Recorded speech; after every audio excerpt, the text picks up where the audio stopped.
যে ভাইয়া বিবাহ নামক যে জিনিসটা আছে মগু সমাজের মধ্যে, যারা বিবাহ করছে তারা মনে করেন যে বিপদ আপদের মধ্যে ভুগতে আছে, যে স্বাধীনতা হরণ করা হইতে আছে, মন মতন আমি চলতে পারতেছি না, মন মতন আমার সব সুযোগ সুবিধা মনে করেন যে বউয়ের হাতে হয়ে গেছে, এখন আমার কোনো সুযোগ সুবিধা দিতেছে না, স্বাধীন মোতাবেক বন্ধু বান্ধবের লগে ঘুরতেছি না, বাজারে রাত 12টা 3টা পর্যন্ত বসে থাকতে পারতেছি না।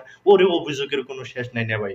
এখন দেখেন ভাইয়া, আপনি যদি বিবাহ না করতেন তাইলে অনেক তামসা উল্লুক ঝুলুক করতেন, মদ গাঁজা আড্ডার মধ্যে সারাদিন ব্যস্ত থাকতেন, রাত 12টা 1টা খাওয়া লওয়ার কোনো মনে করেন হুঁশ জ্ঞান ছিল না, ঘুমের তাল ঠিক ছিল না।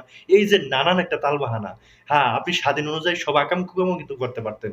কিন্তু যখন আপনি একটা বিবাহ করিয়া ফেলাইবেন, বিবাহ নামক জিনিসটা যখন আপনি সেট করে করিয়া ফেলাইবেন নে ভাই, তো আপনার বাসায় যে মনে করেন আপনার বধূ চলে আসবে, তখন কিন্তু সে আপনার কোনো ক্রেমেই এই সমস্ত স্বাধীনতার মধ্যে আপনার সাইডা দিবে না।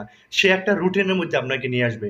তো এই রুটিনের মধ্যে যদি নে ভাই আপনি থাকেন, তাইলে দেখা যাইব যদিও নাকি আপনার মনে একটু কষ্ট লাগবে যে স্বাধীন মোতাবেক চলতে পারেন নাই, কিন্তু এটা আপনার নিজের জন্য ভালো, স্বাস্থ্যের জন্য ভালো এবং আপনার আগামী ভবিষ্যতের জন্য ভালো। তাই না ভাই? এই যে বউর মনে করেন যে হ্যাঁ একটু বাধ্যবাধকতা, এতে আপনার কোনো কেড়েমে কিন্তু বিরক্ত হইবেন না। এটা আপনার জন্য